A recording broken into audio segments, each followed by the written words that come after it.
खबर आगरा से है, जहां श्री श्री परमहंस योगान द्वारा 1917 में स्थापित आध्यात्मिक संस्था योगदा सत्संग सोसाइटी ऑफ इंडिया के निर्देशित अंतर्राष्ट्रीय योग दिवस कार्यक्रम में जो वैज्ञानिक प्रविधियों ध्यान की प्रसिद्धियों के बारे में बताया गया। श्री श्री परमहंस योगानंद समस्त विश्व भर में एक पूजनीय जगत गुरु हैं, जिन्हें पश्चिम में भारत के प्राचीन अध्यात्मक ज्ञान व योग विज्ञान के सबसे महान प्रचारक के रूप में पहचाना जा रहा है। उनकी शिक्षाएं ईश्वर की प्रत्यक्ष व्यक्तिगत सहानुभूति प्रदान करती हैं। गीता में वर्णित प्राचीन क्रिया योग, जो कि द्वापर युग में भगवान कृष्ण द्वारा भक्त अर्जुन को दिया गया था, क्रिया योग विज्ञान चौत्र मार्ग में सफलता पाने के लिए सबसे तीव्र और अधिक प्रभावशाली सिद्ध है, जो करती है। परमहंस चौत्रापद जी में शिक्षा पा सींच ऊर्जा और चेतना का प्रयोग करता है कि क्रिया राजयोग को एक ऐसी विकसित निर्वाध है जो शरीर मरत प्रभावित होने वाली ऊर्जा की धारा को सशक्त और पुनर्जीवित है, जिससे हृदय और फेफड़ों को सामान्य गतिविधि स्वाभाविक रूप से धीमी हो जाती है। इसके फलस्वरूप चेतना बोध के उच्चतर इतर पर दहने वाली लगती है, धीरे धीरे अंतःकरण में आंतरिक जागृति लाती है, जो मन एवं इंद्रियों से प्राप्ति होने वाले सुख के मान से कहीं अधिक आनंदमय व गहरा आत्म संतोष प्रदान करने वाली होती है। मैदान केसरी के लिए आगरा संवाददाता की खास रिपोर्ट। परिचय बता दीजिए अपना। जी, मेरा नाम डॉक्टर आर.एस. भदौरिया है और मुझे यहाँ योगदा सत्संग ध्यान केंद्र आगरा में कोऑर्डिनेटर की जिम्मेदारी मिली हुई है। आज योग दिवस का कार्यक्रम किया गया है, किस प्रकार का कार्यक्रम रहा, क्या उद्देश्य है इसका और लोगों को क्या संदेश देना चाहते हैं? ये जो हमारी जो संस्था है, ये क्रिया योग के ऊपर है। बेसिकली आज योग दिवस का कार्यक्रम था, तो योग जो है वो एक प्रारंभिक अवस्था है और क्रिया योग उसका चरम लेवल है, हाईएस्ट है। तो आज का जो अंतर्राष्ट्रीय योग दिवस का कार्यक्रम था, इसमें सभी नए लोगों के आने के लिए भी अलाउ था। तो इसमें ये हुआ कि हमारे पुराने साधक और नए भक्त जो आज जुड़े, तो उससे उनको एक दूसरे से प्रेरणा मिली।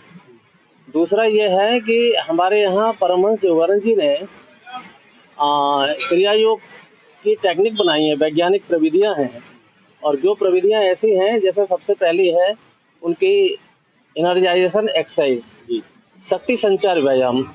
ये व्यायाम इस तरह आम व्यायाम की तरह नहीं है। ये इस तरह से है जैसे आप मोबाइल को चार्ज कर लेते हैं बैटरी, तो पूरे दिन इस्तेमाल करते हैं। ऐसे ही बाकी जितनी भी एक्सरसाइज हैं उसमें तो व्यक्ति करने के बाद थक जाता है, लेकिन ये जो एक्सरसाइज है, ये एनर्जाइजेशन एक्सरसाइज है। इसमें एक बार करने के बाद व्यक्ति 12 घंटे तक रिचार्ज रहता है। कितने समय से आप योग वाली प्रक्रिया से जुड़े हैं और इसके क्या बेनिफिट हैं? मैं 97 से इस संस्था से जुड़ा हूँ और ये संस्था आगरा में स्वर्गीय कर्नल जितेंद्र सिंह यादव जी चला रहे थे और अभी उनकी धर्मपत्नी श्रीमती किरण यादव इसको देख रही हैं।